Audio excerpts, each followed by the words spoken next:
Welcome to the Strength Coach Experience podcast. I'm your host, Joe Lego, and here we go.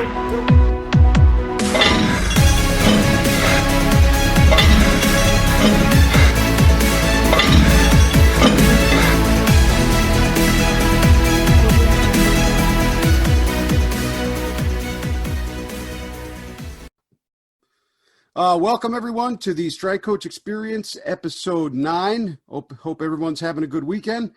Today my guest is Mike Rossetti. He's formerly a baseball player, baseball coach, and now he is currently a PhD candidate at Florida State University. Mike, welcome to the show. I appreciate you coming on. Hey Joe, thanks for having me. Looking forward to this. Yeah, me too. So why don't we get into things? Why don't we start early? You know, growing up, how you got into sports, and then we'll add on from there. Okay, yeah, sure.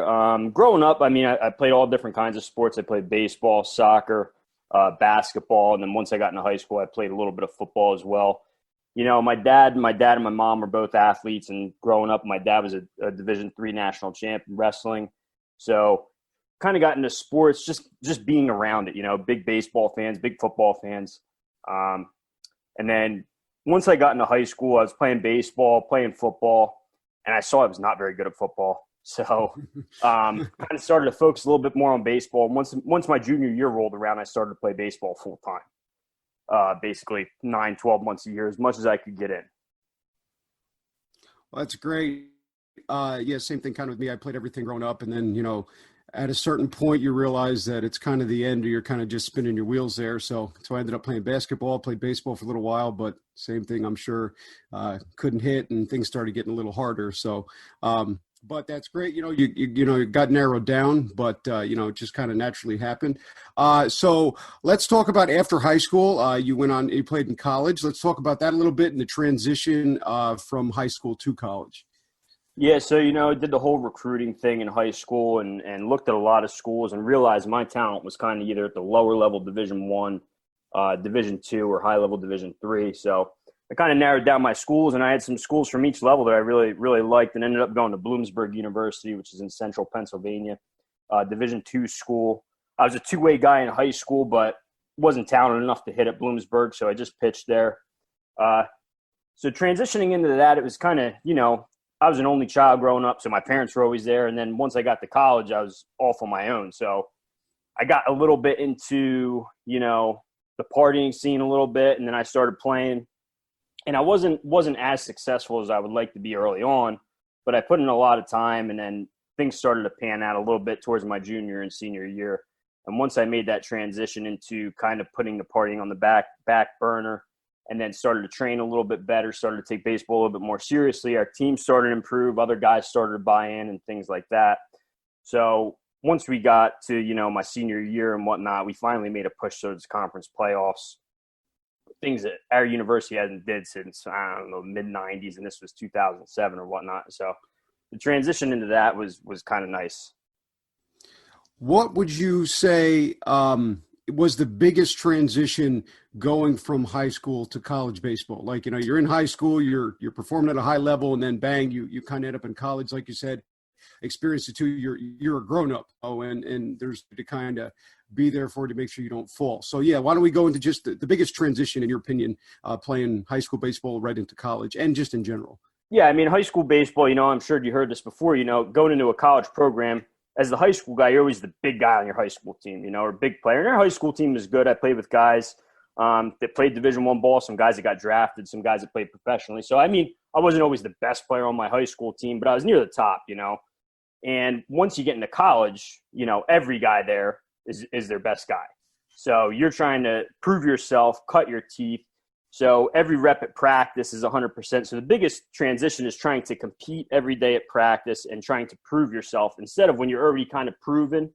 I mean, you're still competing at practice and whatnot in high school, but you're the guy. Where in college, you come in and you got to prove yourself. You got guys that are 22 years old and you're 18, and you're like, man, this guy's a man. And I'm still, you know, 175 pounds at the time, 5'8". And these other guys are 6'1", 6'2", 220. I'm like, Jesus, I'm a little overmatched here. So the transition was trying to prove myself, number one, and trying to convince myself that I could belong in that position. Yeah, I think that's a common theme for anybody listening. The younger want to play in college. I talked about it here. We talked about it with a few other guys, and even I bring it up all the time when I was at LIU as a strength coach. It's very hard to try to tell somebody, that they have to kind of come down or they're not the best anymore. But I think that's the biggest learning experience, and it's the biggest humbling thing. Like you said, when you get to college, everybody's the best guy in high school, and now you're at another level. It's the same way when you get into the minor leagues. So I think that's the biggest thing to take away. Guys that go in, it's going to happen no matter where you go. You could be the number one guy in the nation, and you're going to go there and you're going to find somebody who does some things better than you, and you're not going to be top dog, at least until you prove yourself. So let's go into this junior senior year. What happened after that when you're at Bloomsburg? Did you continue on playing or did you transition? No, I transitioned. So after my sophomore year, I kind of realized everybody has the dream to go on and play professionally and whatnot. And yes, of course. I was kind of working with the short end of the stick genetically, being 5'8". I threw like 81, 82 tops. I was a lefty. I just kind of, mixed pitches and whatnot. So I realized I wasn't going to be able to go on to the next level to play at the professional level, at least. So I started to kind of look into options of what I could do. And I love baseball. I love being around the game. I love being on the field. So I was like, I'm going to make a push here and try and coach college baseball. So once my senior year wrapped up, I had an opportunity and I coached in the summer at one of the summer collegiate leagues in my area. I had an opportunity to be a bullpen coach and throw some BP and stuff like that. I wasn't really involved, but I got to be around some guys who were high level coaches and been around the game for a long time. And I started to mold my coaching philosophy, if you want to call it, after them a little bit, taking bits and pieces from coaches I've had in the past and these guys. And then I still had to, so after my senior season, I coached then in the summer, I still had to complete an internship to finish up my degree. So then I went back in the fall and did that. And then once I finished up that's when I really started to pursue coaching college baseball. Yeah, I did summer ball too. It's a great kind of learning experience. There's a lot of mixture of guys, guys that are veterans, and you'll have younger coaches.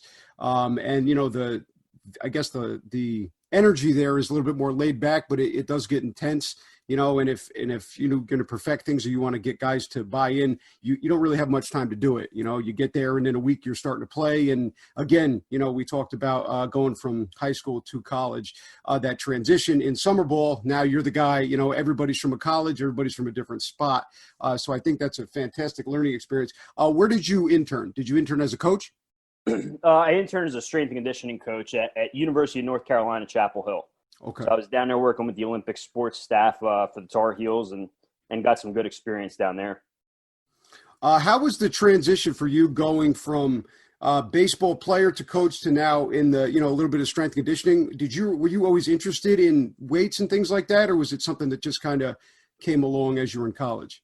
Yeah. No, I was always interested. I started to train probably around high school, my freshman, sophomore year. I started to lift weights, but like I said before, I'm 5'8" on the genetic short end of the stick, and I really had to train to keep up with other people or to keep myself in front of other people. But mostly it was to compete at the level that I wanted to compete at. I had to bust my ass more than everybody else did. So I was always in the weight room, always doing things like that at the time. And that's kind of how I developed my passion or my interest in strength and conditioning. At the time, too, now this was back in 2007, pitching a lot of the time was still the long distance running and the poles and things like that, where they thought the endurance aspect was a little bit more important. Where then it kind of transitioned over in my senior year to the sprint stuff and things like that, and the more explosive and dynamic plyometric things that you see with pitching nowadays. So I kind of, once I saw that transition in that, and I thought that's kind of what we should be doing the whole time, I took an interest in strength and conditioning and had an opportunity when I was at Bloomsburg. My advisor used to be the assistant wrestling coach at the University of North Carolina, and he kind of hooked me up and got my foot in the door there. And, I had to take the opportunity. I went down there for 6 months, and I learned from some good guys like Greg Gatz, who's big time in women's soccer, and and he's their director of strength and conditioning down there, and some other guys on that staff provided me with a lot of information I know today. Yeah, the importance of networking, right there. I've talked about it on other shows, with people. You don't know who you're going to meet or, where you're going to meet them and the position that they're going to be able to put you in or, what is going to kind of come about that. Not same for me, but with me is the same thing. I was kind of just kicking around in college and then all of a sudden, it's been 10 years since I started as a strength coach. So I think that's just great to touch on the networking point. When you were in North Carolina, Chapel Hill, did you see a big difference in the stuff that they were doing as opposed to the stuff you were used to? Or do you feel like as a whole, because you did bring it up, everything was changing, do you feel like they were kind of around the same page? No, I mean, they were on the same page. The biggest difference was the accessibility to equipment and things like that compared to, University of North Carolina, top flight Division I school compared to Bloomsburg, where we'd get 2 T-shirts a year in the fall, there's a big difference in that. Yeah, no, it's always an eye-opening. When I was at TCU, the same thing. I went from Brooklyn. We had little weight room. TCU, they had 30 racks, and I was like, I'm staring. I'm like a little kid on Christmas, and everybody's like, "What are you looking at?" I'm like, "You should see where the weight room I came at." Yeah. So that was interesting actually too. When I went down to UNC, I started there in August, and they were transitioning from their old weight room to a brand new one. They just built their football stadium used to be a horseshoe, and then they built the fourth side, and underneath the fourth side is where the Olympic sports weight room was going to be. And that finished in August. So I basically helped assemble the weight room that they had in there, put all the power racks together and all the pull-up bars. And that place is phenomenal, an unbelievable 50-foot strip of turf in there. So it was just seeing things like that I never had access to in the past was kind of cool. Yeah, I think that plays more into, also experience. We'll touch on, you played, then you started doing this a little bit, and you just brought up, when you get to those places that you're not used to, it's like an eye opener. It's more of, oh my God, I'm here, and you're a little hesitant, but also this is kind of where I want to be.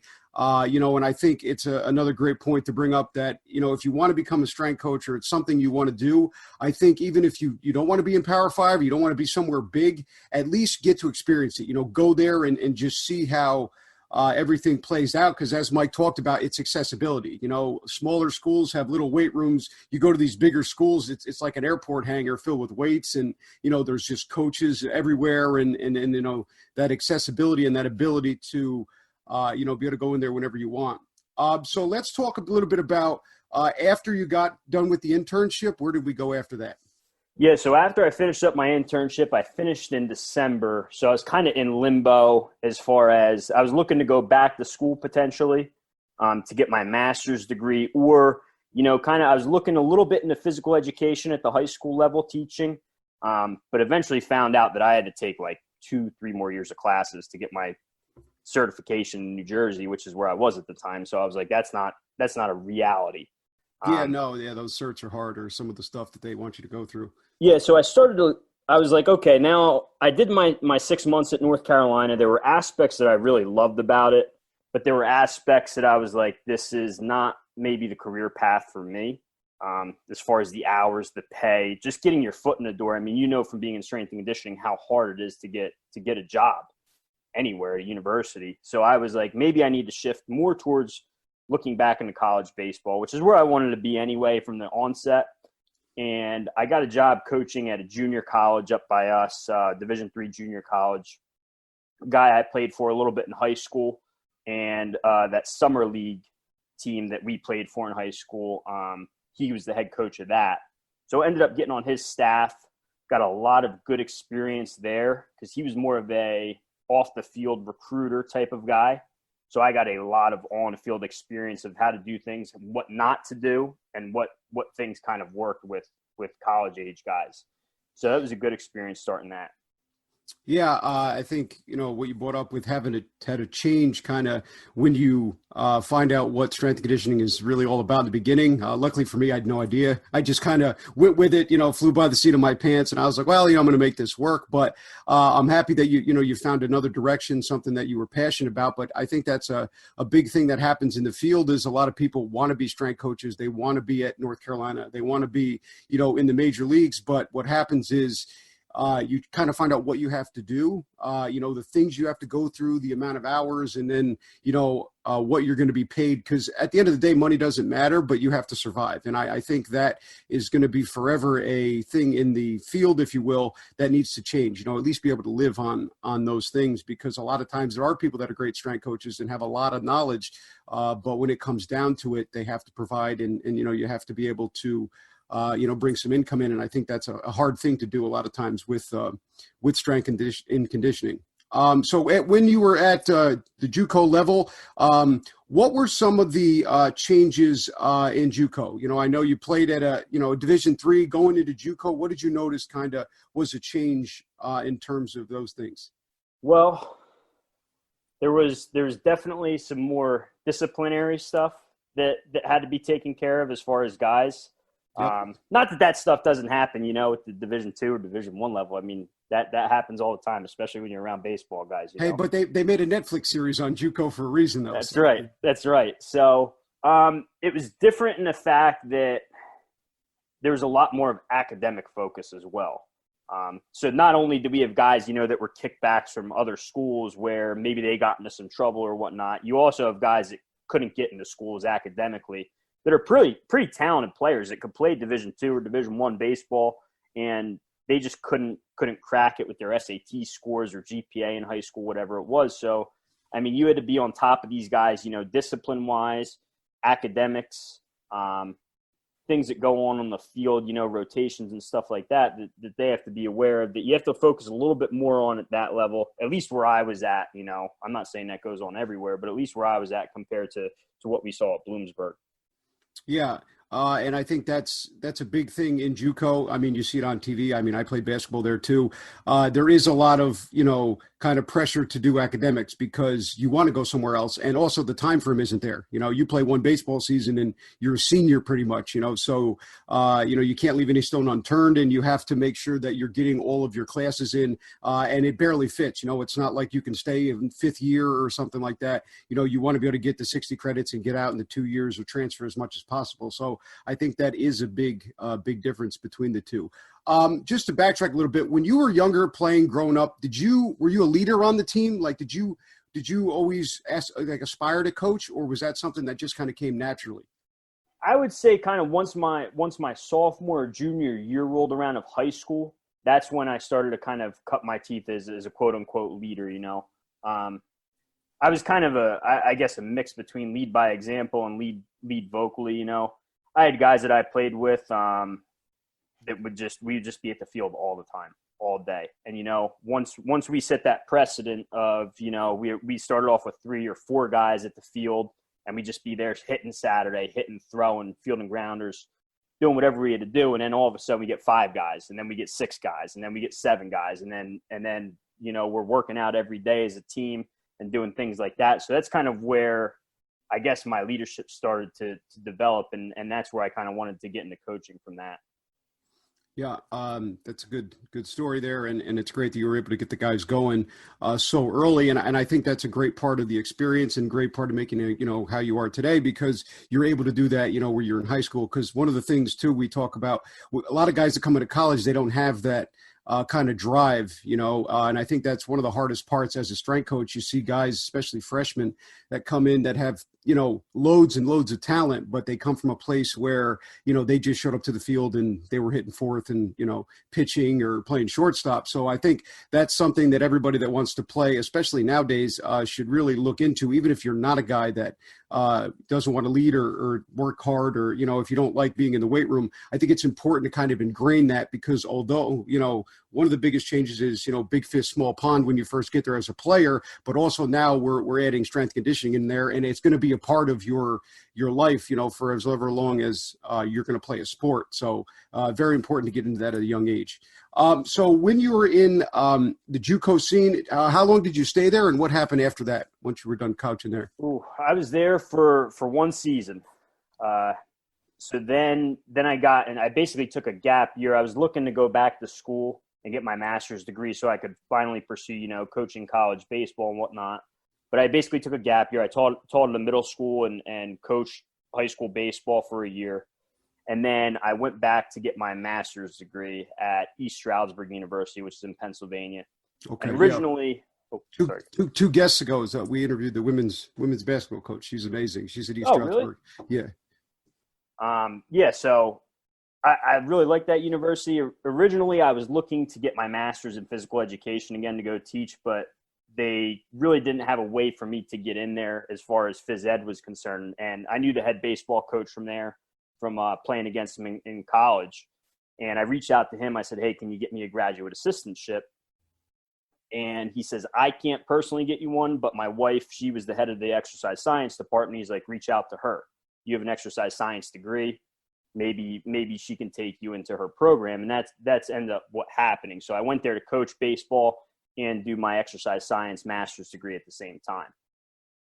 I think that's awesome that you're able to get in there. I've been there too. We used to play basketball tournaments up there when I was in high school. Great place. It's kind of like a hidden gem. It's huge. It looks like a D1 campus, and it was a beautiful place. So did you continue with coaching and did you do both through at ESU? Yeah. So I was actually, their master's program was a year accelerated program. So I was only there for a year. But I had an opportunity. I was basically a full-time baseball coach and then doing my master's work on the side, but I was also a full-time master's student, Yeah, that's how the GA works. Same thing at LIU. Yeah. So I had an opportunity. I learned from Coach Kamansky up there. I mean, I learned a lot from him as far as what was going on with the recruiting stuff and things that I didn't have an opportunity to do at Northampton, the junior college that I was at. But while I was at East Stroudsburg, I was a very average student during my undergraduate work. And while I was at East Stroudsburg, I kind of excelled on the academic side. I can agree 100%. I just puttered through my undergrad. And then once I guess, got into what I was interested in or kind of figured out I had to, pick it up a little bit, same thing. Yeah. So, and then that opened up some opportunities for me that I didn't think were going to be there. I never would have thought in a million years were going to be there. So at this point in time, I mean, it was March rolling around. I got a few months left until I finished my degree. And Coach Kamansky's wife, Dr. Shala Davis, who's the head of the exercise science department out there, she was like, hey, can you stay on or stay back here after you finish your degree and teach for me, be an adjunct? So it wasn't something I ever really considered doing. But I had some friends that talked me into it. I kind of was hesitant at first about it. I still was like, I'm going to go back and give the strength and conditioning thing another shot too. I was really hesitant about it. So that was like March, April. And at this point, I already secured my summer internship at the University of Tennessee with their football staff, their football strength and conditioning staff. So at this point, I was kind of in limbo and trying to figure out what to do. Yeah, I sympathize 100%. I was an adjunct too. I taught functional kinesics at LIU.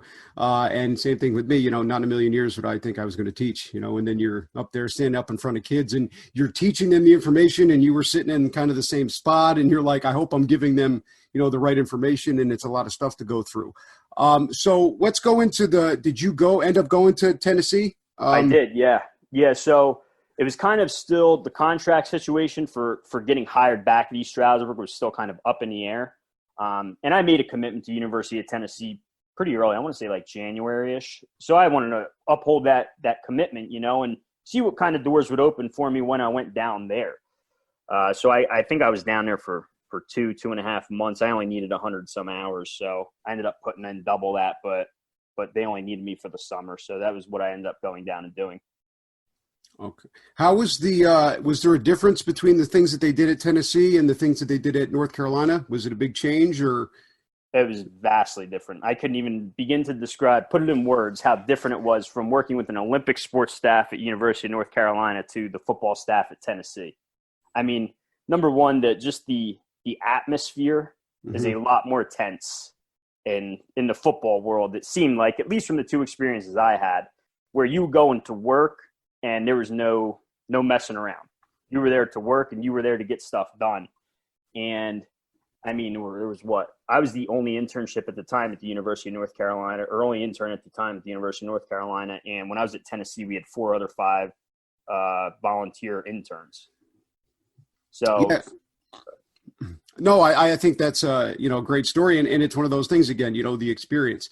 Same thing, I was at LIU for 2-3 years, and I was at Iona, smaller schools, and then I went to TCU and did football, and I was like, this is insane. First day there, the offensive lineman picked me up on my feet, introduced me to himself. He was 6'10", 390. And you're right. When you go there, it's like a job. They have fun, but the second you get there, you're setting up benches, and then the groups come in, and everything just kind of flies. And it's quite an amazing experience. For anybody that has the chance, try to get into those bigger schools, because it's quite an experience. You got 7 guys on your staff, and everybody's kind of working towards a goal. Yeah, so we at the University of North Carolina too, working with Olympic sports, you're only working with really one team at a time, which is tops 30 people maybe. Where now you're in football at Tennessee in the summer, they had 110 guys. I mean, obviously they cut that roster down for the season, but in the summer they have 110 guys, and they had 2 sessions of 55 guys.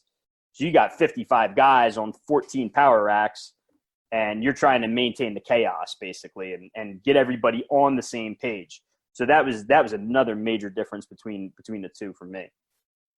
Yeah, no, maintaining chaos. I think that's the main job of a strength coach. Most people come into the weight room and they see, everything kind of working nicely, if you have a good group and you've been together for a while. But for the most part, in your head, you're maintaining chaos. It's like a giant factory with 1,000 people, and you're trying to make sure everything doesn't explode. But, it looks good on the surface if you get it right. And, guys get some stuff out of it. But I think that's great, maintaining chaos.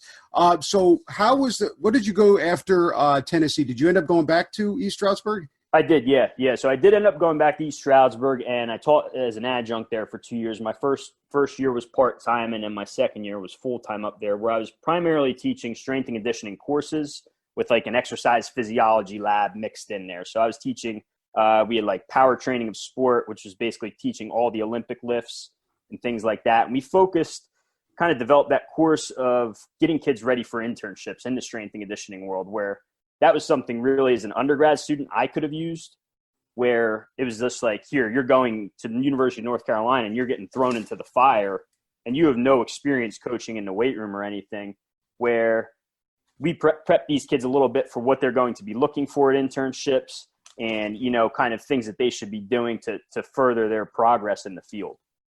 Yeah, I think what you just brought up is amazing, and I've talked about it too. And I actually tried to get a class just like that approved, a class where they teach you what to expect when you go to the next level. Because I think it's one of the biggest things that's needed. A lot of people just show up who've coached X, Y, and Z, and they think they're just going to walk into these places and be prepared. And, yes, it is similar, but I think that's fantastic that you're able to teach a class like that, because that is, in my opinion, one of the biggest things that everybody needs. Is you need to understand where you're going and what you need, and you need to understand what's next. How do I network? How do I act? The certain things I do, and 100% just get ready for what you're doing, because if you've never coached, you could have a 4.0 in college, and I've seen it from my own experience, and then you get in front of a team and the words don't come out, or the stuff isn't there, or, they don't kind of react to what you're doing. So I think that's fantastic that you're able to teach a class like that. So how was I'll reword this. Do you think that the transition into academia for you was easier because you coached? And then I just want to talk into like, how was the transition as the second part of the question? All right. Like academia as far as teaching, or where I'm at now? Yeah. As far as teaching. I definitely think it was easier as far as teaching is concerned. As a coach, you're used to relaying a message, and you gotta convey that message so the athlete understands. And it's very similar to teaching. Like teaching, you're standing up there in front of students, and you got to relay the message of the information that you're trying to provide to the students so that they can understand it. If you don't do that in a clear and concise way, you're, number one, not going to be a good coach, or number two, not going to be a good teacher. So that's something that, I can constantly improve at this, where at first it may not have seemed like I was successful at it, but then I've learned some things, see what was right, see what was wrong, and what things work better to convey a message to people to understand better.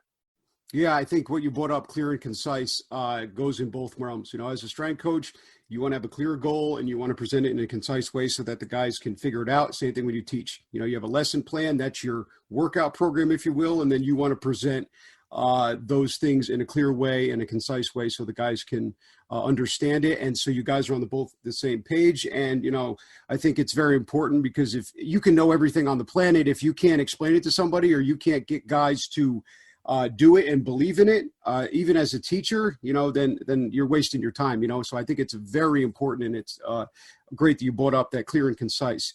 So how was the transition for you into, did you enjoy academia better than coaching, or was it something you were kind of on the fence on when you're doing both? I wouldn't say I would enjoy it better, but I enjoyed it just as much. So the one thing that was nice about, being an adjunct is I didn't have to advise students or anything of that sort, where I had an opportunity. I would go in to teach classes, and that was really it for me for the day, So I enjoyed that aspect of it. The quality of life was better as an adjunct than it was a coach, as far as the hours I worked, even, the pay that I was getting. Everything from that aspect was probably better on the academia side, but there's still that missing aspect of being able to work with athletes in a competitive environment that was missing from the academia side. Yeah, I think that's one of the things when you transition to teaching. That is the only thing that I guess the drive isn't there. Even in the weight room, the guys want to be there, and I'm sure you've experienced as much as I. There are students that just don't kind of want to be in the classroom, and you want to scream and make them run laps outside, but you can't do that. So I think that's one of the biggest things to change. So how long were you at ESU, and how long did you do the kind of coach and teach at the same time? Yeah, I was at ESU for 2 years. Luckily, I had an opportunity. I was good friends with a lot of people in the department, and while I was teaching, I did get to do some strength and conditioning stuff with the athletes there, because that's one of the few schools that I've been at where I feel like the exercise science department was tied in with athletics, and they actually worked together and developed a strength and conditioning plan and things like that.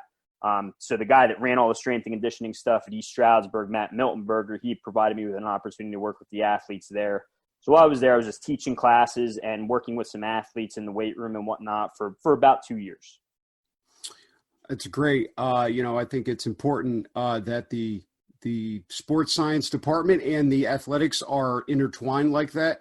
I spoke about on my last podcast about how, the athletic trainer, the coaching staff, and the strength coach have to kind of be on the same page as a triangle. But I think if you could put something in the middle, it'd be the sports science department, because there are a lot of great minds in there. And a lot of times you go to schools and it kind of feels like the department with all the teachers that teach you everything is disconnected from the strength and conditioning department. And I think that's something that could change. And, overall, we could just make all the departments, better. And also, you can use use the students to volunteer and learn more, and it will help them, I think, to get ready for the next level, if we kind of mesh that together. So I think that's great that they had that there at ESU.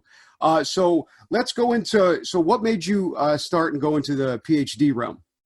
Was that something that came about at ESU? Yeah, it was. So when I was doing my teaching there as an adjunct, I was like, I kind of enjoy this. I may make this, my full-time career field and something I want to do, come back and teach at a smaller school. But to go for a tenure position and to make more money, you got to have a PhD or an EDD or some sort of doctorate. Mm-hmm. So I always, was in the sports performance arena. I never really dived into the academia arena like as much as most people who are going for PhDs do. So I never really had any lab experience or anything like that. So it was something that I wanted to do. I wanted to do a full-time PhD. I wanted to go away somewhere, and I wanted to work in a lab, like an actual lab, and not just, doing applied physiology, looking at VO2 max and things like that. I wanted to kind of get my hands dirty and learn some techniques. So my first year at ESU, I started to look at places, and I actually interviewed at the University of Tennessee and East Tennessee State with Mike Stone. But they were actually it was very cool what they were doing there with their sports performance stuff, but it was exactly opposite of what I was doing, where everything was focused on strength and conditioning. And I kind of wanted to get away from that and get more into the hard science. So I went back to teach at ESU for another year. And then that's when a alumni of ESU reached out to our department and was like, is anybody looking for muscle biology, a PhD in muscle biology? And I was like, that's exactly what I'm looking for. So I had an opportunity. I went and interviewed at UCF with Dr. Brad Gordon, who was my current mentor, and ended up taking a job with him at UCF. And then he took a job at FSU the following year. So I came up with him to Florida State, 2017. Okay. No, it's kind of weird, I think, how things come about. I kind of followed in the same thing. I was a strength coach through and through, went to the minor leagues, and then I started teaching. And I dabbled in the PhD route. Unfortunately, it didn't work. I applied to a school, and there was a bunch of different issues and problems, a lot of miscommunication, and then COVID happened. So maybe in the future, but I do sympathize the same thing. Once I started teaching, I started getting really involved in that, and I like the idea of teaching. For me, it was a little bit opposite, though.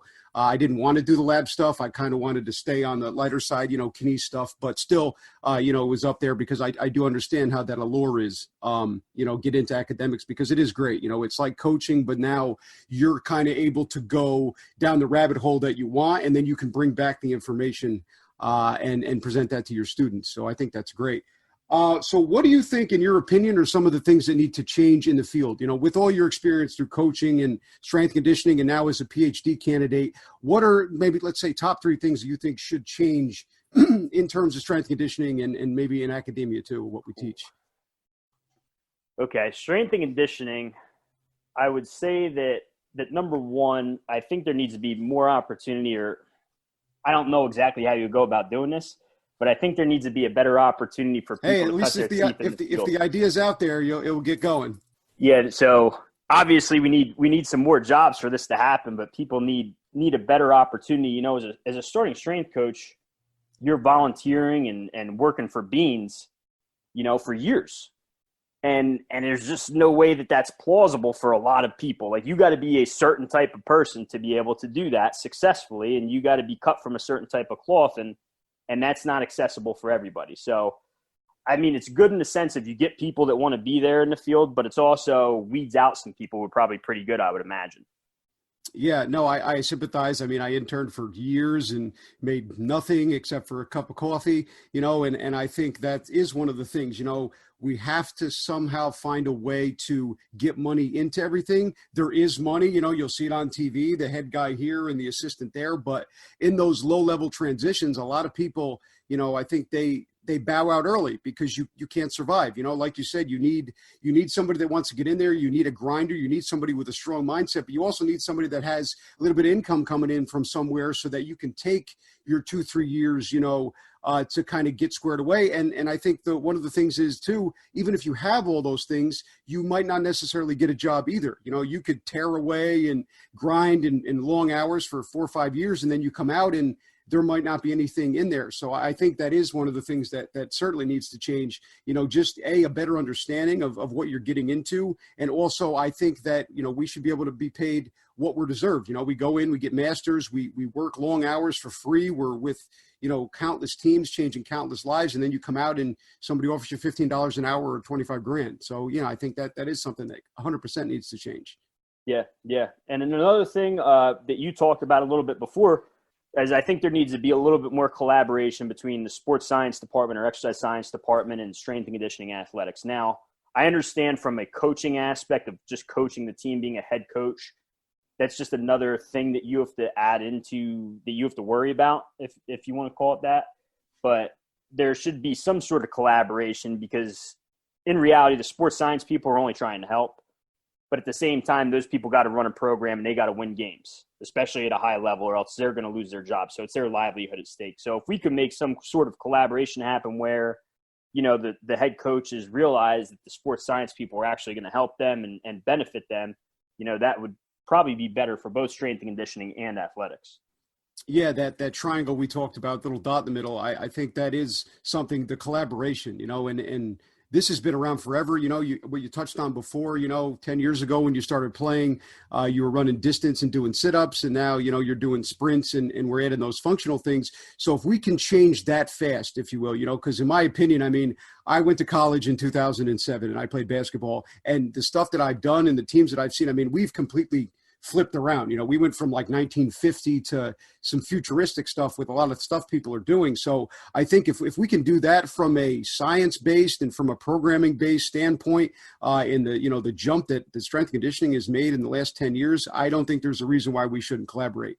I think that's an ego thing in my opinion, but I also think, at the end of the day, we want what's best for the athletes and what's best for the school. And there is really no reason in my eyes why we should be able to collaborate. You should, put it on the application, must get along with X, Y, and Z.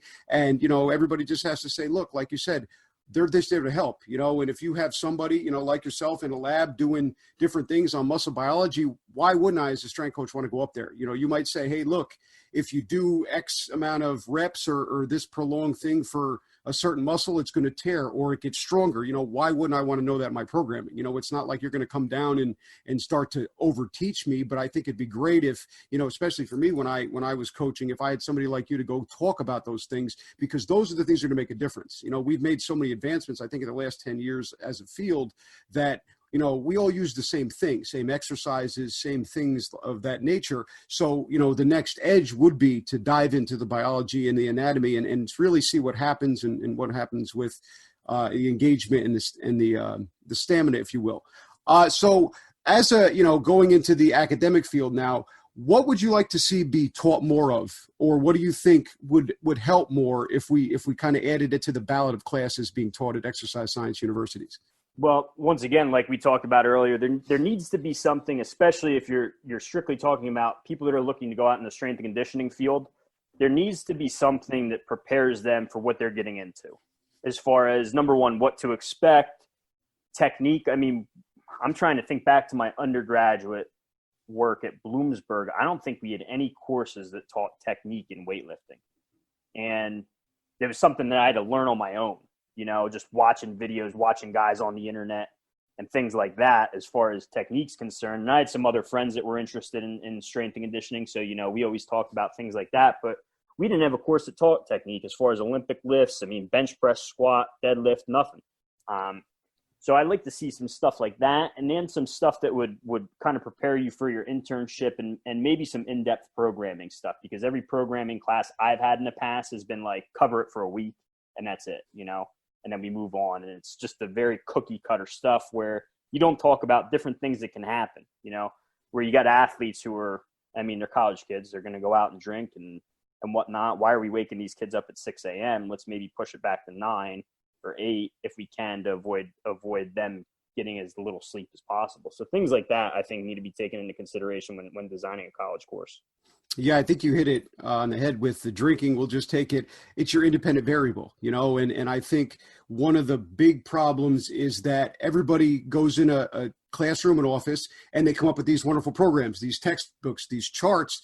They work great, but as you know, nothing that you plan is going to go right. When we write programs, it's kind of an outline of certain things would happen if certain scenarios happen. And I think that's another thing that needs to change. The guys are going to go out, the guys are going to drink, the guys are going to stay up late, and the guys are going to go to 7-Eleven or Burger King at 12 at night. And although that's not the best, and we try to advocate, to limit that because they're not going to not do it, they're still going to do that. So you have to, I think, you have to come up with an idea or a plan that encompasses that in there and then allows it to happen. It'd all be great if they all went to bed for 9 hours and they all drank alkali water and, they got up and ate spinach, but they're never going to do that. Let's all face it.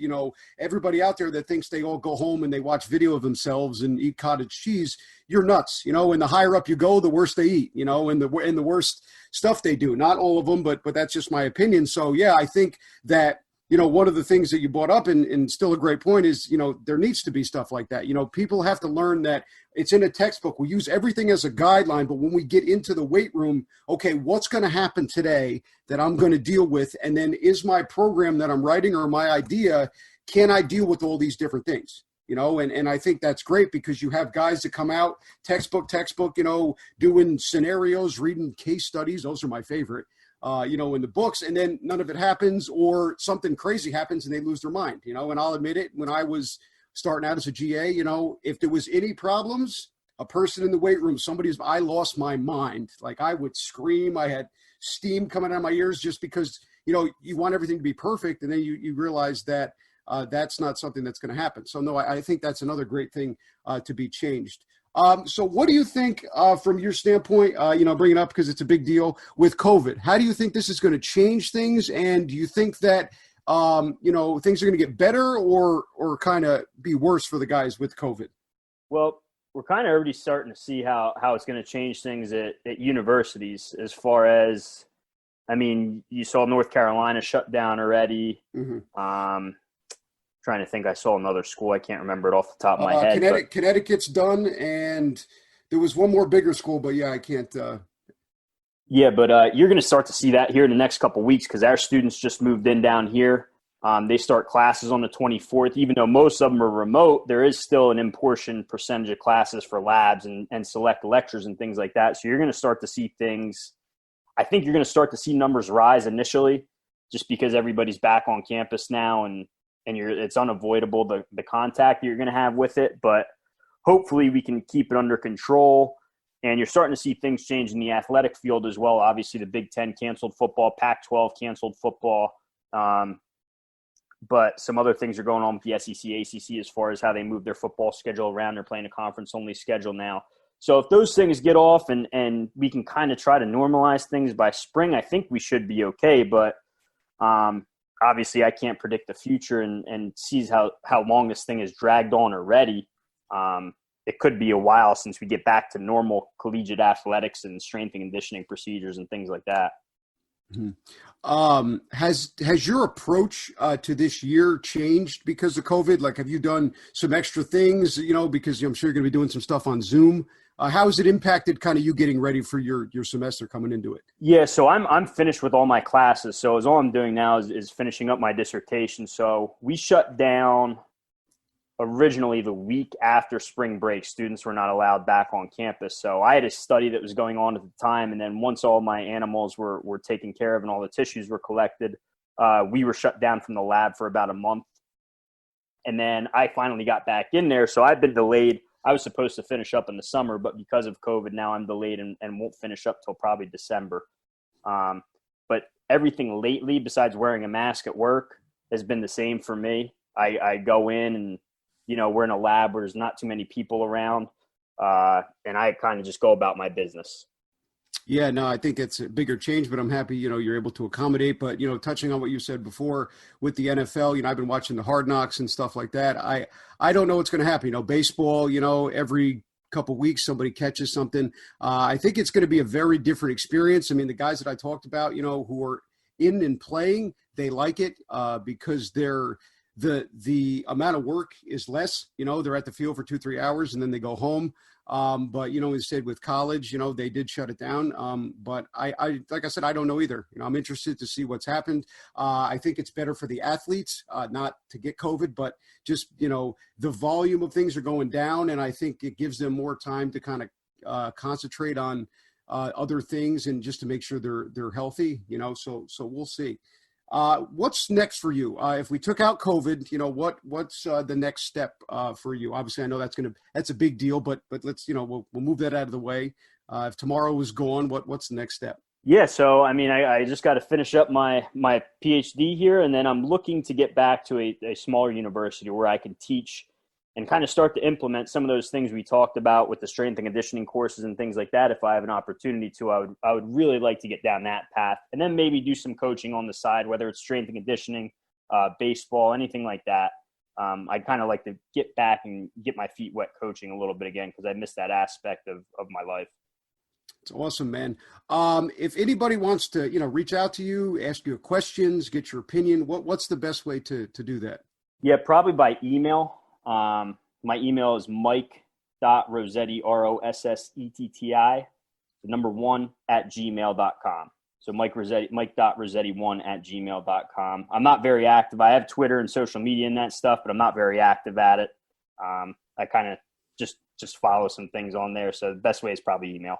All right. Well, if anybody needs or wants to ask them a question, there's the email, and I completely get social media. I just started on it. I don't really like it, but it's a wave of the future. Well, Mike, I want to thank you for coming on, man. That was fantastic. A lot of insight, a lot of great information, man. I can't thank you enough for being on. Well, thanks for having me. I appreciate it. Yep, man. Anytime.